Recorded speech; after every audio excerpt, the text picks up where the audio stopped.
R$ 1 milhão de patrimônio investido. É possível ou é algo que está muito distante? Nesse vídeo eu vou compartilhar com vocês um pouco da minha trajetória, que começou lá em 2014, e falar dos erros e acertos e tudo que eu fiz para conseguir sair de um patrimônio de R$ 2.000 lá em 2014 para um patrimônio de R$ 1 milhão agora em 2023. Então, se você tem interesse em conteúdos desse tipo, fica comigo nesse vídeo e vamos para ele. Fala galera, sejam bem-vindos ao meu canal, e para quem não me conhece, eu sou Giovanni Canuto, já invisto na Bolsa desde 2014 e nesse canal eu trago conteúdo sobre investimentos e finanças de uma forma geral, com a linguagem bem simples e descomplicada para que você tenha condições de construir uma carteira previdenciária com foco em alcançar a sua liberdade financeira. Então, se você gosta desse tipo de conteúdo, te convido a se inscrever aqui no meu canal e ativar as notificações, porque toda semana eu trago vídeo novo aqui para você, beleza? Então vamos lá pro vídeo. Bom galera, só para vocês entenderem, esse é um vídeo que eu deixaria para fazer mais pra frente aqui no canal, contando sobre a minha trajetória. Só que como o segundo vídeo fez muito sucesso e continua fazendo, na verdade, agradeço demais já a audiência de vocês, eu resolvi já trazer aqui esse conteúdo sobre a minha trajetória, porque eu acho que talvez inspire de alguma forma vocês que estão começando a investir ou que já investem e desejam tomar decisões mais acertadas nos investimentos. E para falar sobre a minha trajetória, eu preciso primeiro passar para vocês quais foram as motivações que me levaram a poupar uma parte da minha renda desde lá de 2014, que foi quando eu comecei a trabalhar. Eu percebi de cara que eu não queria depender do governo no meu futuro quando eu fosse ter a minha aposentadoria. Eu não queria depender de INSS e também nem de terceiros. Assim como também eu sempre tive na minha mente que eu queria em algum momento da minha vida, não só lá na aposentadoria, ter uma certa liberdade financeira, uma liberdade geográfica e principalmente liberdade de tempo para você poder fazer aquilo que você tem mais vontade e prazer de fazer. Então, desde lá no passado, em 2014, quando eu comecei a trabalhar na Petrobras, uma empresa de renome, eu já tinha uma certa estabilidade, era concursado na empresa, eu mesmo assim já começava a traçar alguns objetivos, principalmente objetivos financeiros, e um deles, né, como muita gente deve imaginar, talvez você também já trace esse tipo de objetivo, era saber com qual idade eu conseguiria atingir o valor mágico aí de R$ 1 milhão já corrigido pela inflação, que isso também é muito importante para se falar desde agora. E aí eu já começava a brincar com algumas ferramentas que tem disponíveis na internet para a pessoa poder simular o efeito dos juros compostos sobre o patrimônio ao longo do tempo. Então, uma ferramenta que eu uso bastante hoje em dia, por exemplo, é o Mobius, e eu colocava lá o valor de aporte inicial e aportes mensais também. Colocava geralmente o valor de R$ 2.000, que é o que eu conseguia aportar na época, uma taxa de retorno real, ou seja, taxa de retorno já descontada a inflação na faixa de 8%, que é algo bem factível de conseguir. E aí eu brincava lá para saber em quanto tempo que eu vou conseguir atingir R$ 1 milhão.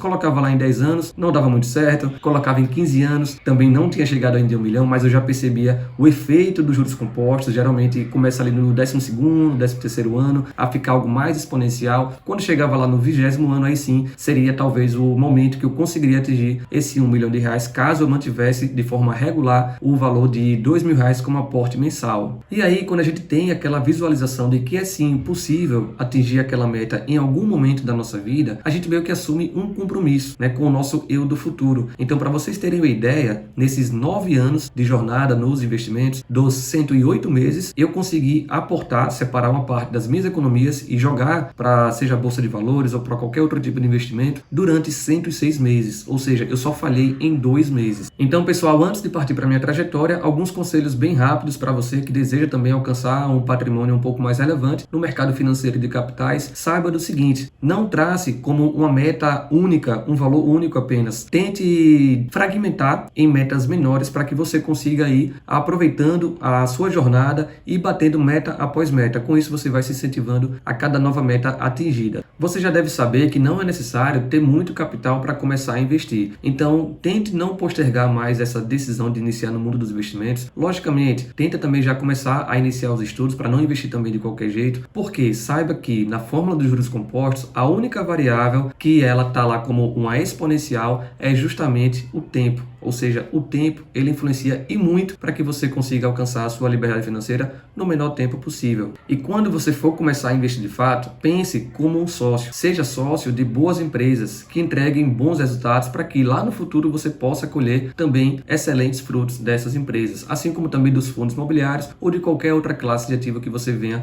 a expor o seu patrimônio. E tenha muito foco, disciplina para realizar os seus aportes mensais e também reinvestir os proventos, muita resiliência resiliência, porque provavelmente você vai ver o seu patrimônio oscilar durante os anos que você estiver investindo na bolsa de valores, e também, principalmente, tenha paciência para que você dê tempo para que os juros compostos possam, de fato, realizar o seu trabalho. Bom, e como eu tinha prometido no início do vídeo, vou resumir bem aqui a minha trajetória e vou separar em 3 partes: 2014 a 2018, 2018 a 2020 e 2020 até os tempos atuais. Vocês vão entender por quê.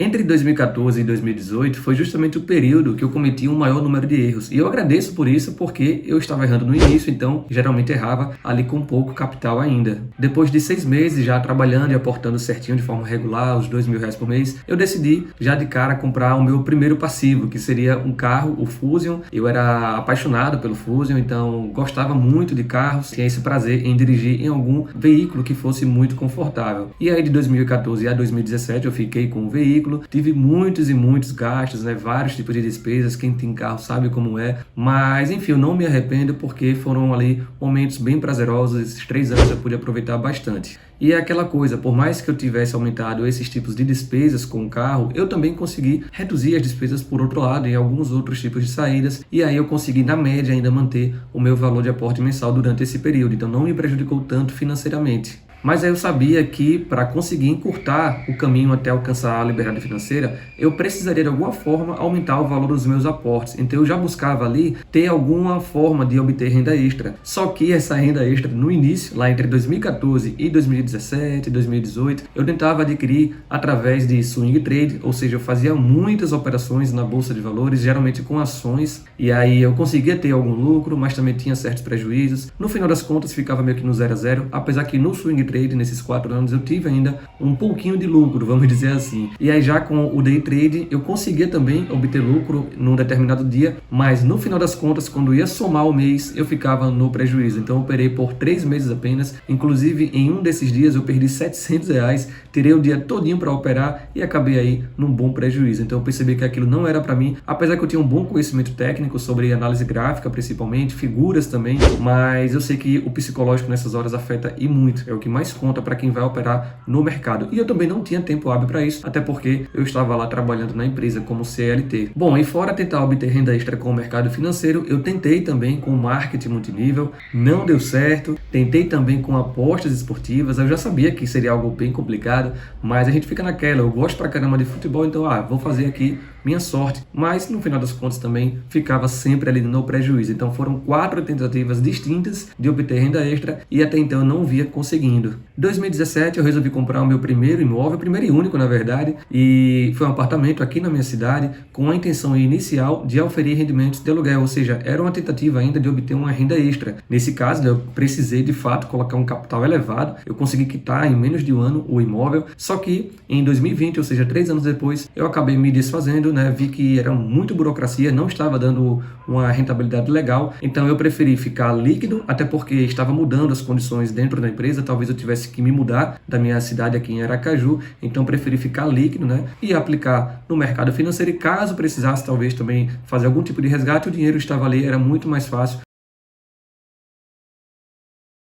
Passado esse período, em 2019 eu comecei a estudar muito mais como é que os investidores de sucesso, aqueles investidores que construíram um patrimônio sólido no longo prazo, como por exemplo Warren Buffett, talvez vocês conheçam, que é um dos maiores investidores de todos os tempos, se não foi o maior deles, além também de Peter Lynch, Howard Marks, que são lá dos Estados Unidos, o nosso Luiz Barsi Filho aqui no Brasil. Eu comecei a estudar como é que essas pessoas, elas lidavam com os investimentos, e ali eu percebi que a estratégia mais assertiva para mim seria utilizar a estratégia de alocação de ativos. Ou seja, eu comecei a determinar, de acordo com o meu perfil, os meus objetivos, meu momento atual de vida também, quantos % eu queria ter de cada classe de ativo. E aí dividia meio que em uma pizza, como vocês já devem ver por aí em várias fontes na internet, essa questão da alocação de ativos. E aí eu vi quanto que eu queria ter de ações, quanto que eu queria ter de fundos imobiliários, de investimentos no exterior, renda fixa, criptomoedas. Comecei a fazer essa divisão de uma forma que eu queria ter aquele percentual ideal, e à medida que ia passando os meses, eu simplesmente ia fazendo o rebalanceamento da minha minha carteira de investimentos, sem pensar em vender. Se eu tivesse muito exposto a um ativo específico, uma ação ou um fundo imobiliário, simplesmente deixava de aportar naquele momento e começava a aportar nos que estavam mais para trás. Em outros momentos eu vou trazer sobre essa estratégia de locação de ativos aqui no canal de uma forma muito mais específica e aprofundada para que vocês também possam aprender mais sobre ela. E aí, beleza, a minha estratégia focada no buy and hold, na alocação de ativos, tudo muito bem alinhado. Agora eu voltava a buscar novamente obter renda extra para aumentar o tamanho dos meus aportes. Então comecei a estudar mais sobre isso, sobre como adquirir uma fonte de renda extra que fosse mais consistente, e eu descobri no final de 2018 que era possível obter renda extra com milhas aéreas. Então, como eu sempre fui uma pessoa que gostava muito de viajar, eu pensei, eu posso ter uma renda extra com as milhas e também utilizá-las para viajar com muito mais frequência e também com muito mais economia. Então, lá em 2019, para vocês terem uma ideia, eu consegui custear praticamente todas as despesas da minha viagem para os Estados Unidos com o conhecimento que eu tinha sobre milhas aéreas. Além dessa primeira viagem de quase 30 dias, né, a gente passou acho que 24, 25 dias lá nos Estados Unidos, eu ainda conseguia destinar uma parte do lucro que eu obtive com as milhas aéreas, destinar para os investimentos, aumentando assim o que eu queria desde o início, que era aumentar o tamanho dos meus aportes. Bom, e aí você já deve imaginar que nesse momento eu já estava sentindo um pouquinho o gosto da liberdade geográfica. Eu percebi que eu conseguiria viajar com muito mais frequência e também conseguiria chegar mais próximo, quem sabe, da minha liberdade financeira.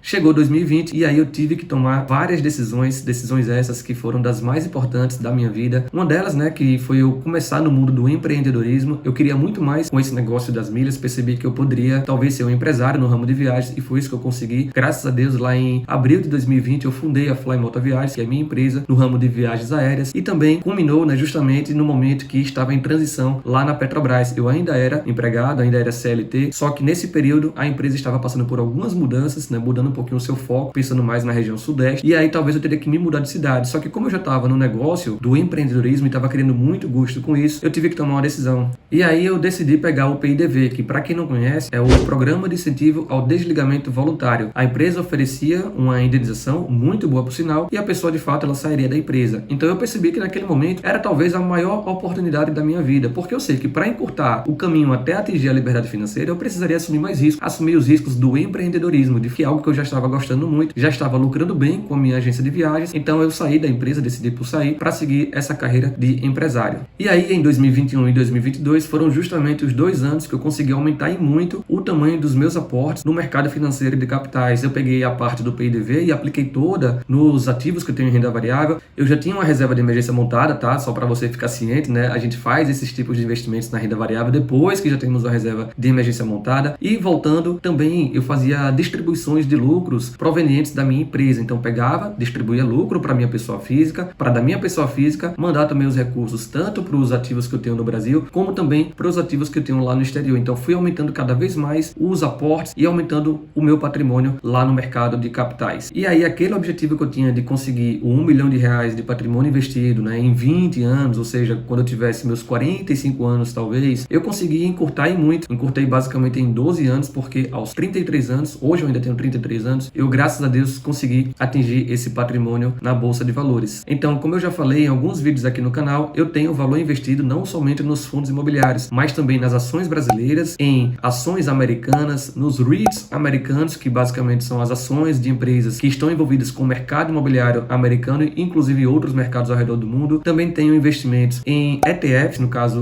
globais, né, lá do exterior, e também tenho um valor investido em criptomoedas. Eu só não tenho patrimônio em renda fixa, tá? A parte que eu tenho em renda fixa, na verdade, ela serve como uma reserva de oportunidade, que é justamente para, em cenários que eu percebo um certo pessimismo do mercado, eu aproveito e faço aportes maiores ali para conseguir comprar bons ativos a excelentes preços e assim aumentar o meu potencial de retorno no longo prazo. Bom, galera, e como eu gosto muito do Skin the Game, é algo que eu pretendo praticar bastante aqui no canal. Percebi de cara que vocês gostaram daquele vídeo sobre a minha carteira de fundos imobiliários. Vou mostrar agora na tela do computador aqui tanto o MyProfit, que é a plataforma que eu faço gerenciamento de toda a minha carteira, como eu já falei para vocês, como também vou mostrar por dentro das corretoras em que eu tenho ativos em custódia, seja a XP, seja a Orama aqui no Brasil, seja a Avenue lá no exterior, assim como também a Exchange, a Binance, que é a maior exchange, né, de criptomoedas que tem tem no mundo. Então, vamos lá aqui para a tela do computador. Já estou com o MyProfit aberto. Como vocês podem ver, o patrimônio atual é de R$ 1.096.380,91, onde eu tenho 40% em fundos imobiliários, R$ 443.256, 32,6% eu tenho em ações brasileiras, R$ 358.198. Lá no exterior eu tenho 20%, 20,5%, R$ 224.613. Reserva de valor, aqui são as criptomoedas. Eu basicamente tenho Bitcoin. Só tenho Bitcoin, na verdade, que ao meu ver, ela ainda talvez nem seja considerada uma reserva de valor, mas eu acredito muito no seu potencial, então eu quero ter sim uma participação no máximo de 5%. Atualmente estou com 3,5%, que equivale nesse momento a R$ 38.488. E eu tenho como caixa, que é a reserva de oportunidade, que eu tinha falado aqui em algum momento do vídeo, eu tenho apenas 2,9% no momento, ou seja, R$ 31.824. Essa reserva de oportunidade, na verdade, eu quero tê-la para em algum momento de cenário pessimista do mercado, alocar na renda variável. Totalizando, como eu já falei, os R$ 1.096.380. E aí vocês perceberam que na tela estava mostrando também um outro gráfico, que ali seria o cenário ideal da minha carteira de investimentos, ou seja, seria o percentual de alocação que eu quero ter, que eu desejo ter em cada classe de ativo, tá? Então vocês podem perceber que está bem próximo, tirando ali os fundos imobiliários, né, que está um pouquinho acima, mas em algum momento isso vai ser rebalanceado. E aí vamos agora mostrar por dentro de cada corretora. Vou tentar resumir bem aqui, ser bem breve, porque o vídeo talvez já esteja bem longo, então vamos tentar adiantar o processo. Estou na corretora XP, vou fazer um cálculo rápido na calculadora, vou somar os valores que tem em cada corretora, certo? Na XP vocês podem ver o valor que tem atual é esse aqui, tá? Somado todos os ativos em renda variável, assim como também o valor disponível em caixa. Então vou colocar aqui na calculadora 773, 544 e 20 e vou já dar um soma. Mostrar bem por cima a minha carteira. Isso aqui eu não vou mostrar agora em detalhes, porque em outros vídeos eu vou trazer para vocês. Mas olha, basicamente fundos imobiliários, tá aqui.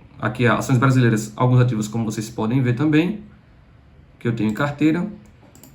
Eu tenho aqui esse valor bem pequeno em fundos de investimento, mas eu não invisto em fundos ativamente geridos, tá? Eu não gosto muito desse tipo de ativo. Aqui, na verdade, é o fundo da XP. É tudo que eu gasto no cartão de crédito da XP volta como investback e ele automaticamente vai para o fundo da própria XP. Eu também, né, geralmente faço operações com opções de call e opções de put, porém, somente venda e sempre venda coberta. Mas isso aqui eu também vou trazer em outro momento no canal, tá? Só para vocês saberem que eu também geralmente faço esse tipo de operação. E aqui são proventos a receber. Eu não tenho esse valor ainda em conta, né? São proventos que as ações brasileiras já divulgaram para os seus acionistas, mas que elas ainda vão pagar em algum momento. Agora vamos para a Oraman. Eu também tenho aqui um valorzinho na Oraman. Eu tenho 1.895,92. Vamos jogar na calculadora. 51.895,92. Vou dar uma soma novamente. E o que é que eu tenho na Oraman? Vou pegar aqui a renda variável agora. São poucas ações que eu tenho aqui. Vou mostrar para vocês, olha. Copel, Itaúsa, Sanepar e Taesa, na verdade só são essas quatro que dá aquele valor total. Agora a parte de investimentos no exterior. Mostrando agora aqui dentro da Eveno como é que o meu patrimônio está dividido. Eu tenho atualmente em caixa $2.000, isso aqui é para fazer os investimentos em algum momento que eu perceber que está oportuno no mercado, e tenho, né, $45.000 aí sim alocado em ações, e aí tenho $34.873 nas ações. Aqui está incluso tanto as ações estoques que a gente denomina, como também os REITs, e também tenho ETFs lá no exterior, $10.000 alocados. Vocês podem perceber que, olha, eu vou descer rapidinho, Apple, EMT, Amazon, não vou detalhar tanto aqui, mas tem alguns ativos lá no exterior e também ETF. Ao todo eu tenho 6 ETFs. Bom, e agora vamos fazer o somatório aqui também. Eu vou pegar o que tem em dólar, vou até abrir outra calculadora, porque aqui temos que ver qual é o câmbio do dia no momento. Vou colocar 47,162,31 vezes, deixa eu ver quanto é que está o câmbio, 4,99. Então, 4,99. Isso aqui vai dar 200, deixa eu somar aqui, R$235.339,92. Pronto, então soma aqui novamente. E agora vamos somar com o que eu tenho em Bitcoin. Aqui é a Binance, né, a Exchange, e eu tenho R$38.075, o equivalente a 0,2849.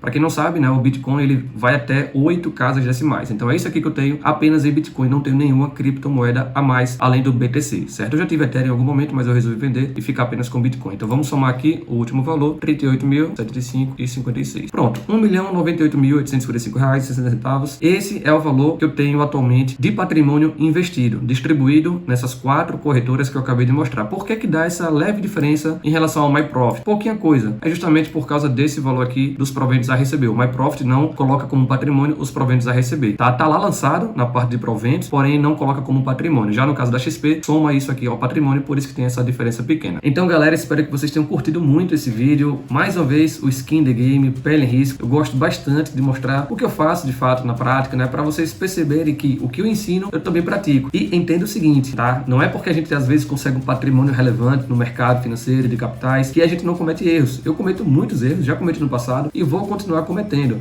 Mas o ideal é que a gente vá sempre aprendendo com esses erros, ter muita humildade, saber que a gente não sabe de tudo. Isso, inclusive, é uma das maiores lições de Howard Marks. Então, o mercado financeiro de capitais está aí à nossa disposição. É um mercado muito democrático para que a gente consiga construir um patrimônio sólido, um patrimônio blindado. Patrimônio esse que consiga, de alguma forma, nos gerar renda passiva, para que traga tranquilidade não só para a gente, mas também para os nossos familiares, para os nossos entes queridos, para pessoas que a gente quer o bem sempre, inclusive também ajudando de alguma forma as pessoas mais necessitadas. Afinal, é para isso que o dinheiro serve, para fazer o bem. Então, plante agora para colher no futuro. E é esse meu conselho final que eu gostaria de passar para vocês. No mais, contem sempre comigo. Se você gostou desse conteúdo, lembra de se inscrever aqui no canal, dá um like, isso me ajuda muito, ajuda o YouTube a entregar esse tipo de conteúdo para mais e mais pessoas. E lembra de ativar as notificações, porque toda semana eu trago vídeo aqui no canal, beleza? E já deixa aí nos comentários qual o próximo tema que você gostaria de ver aqui no canal. Um abraço, estamos juntos, fica com Deus e até mais. Valeu!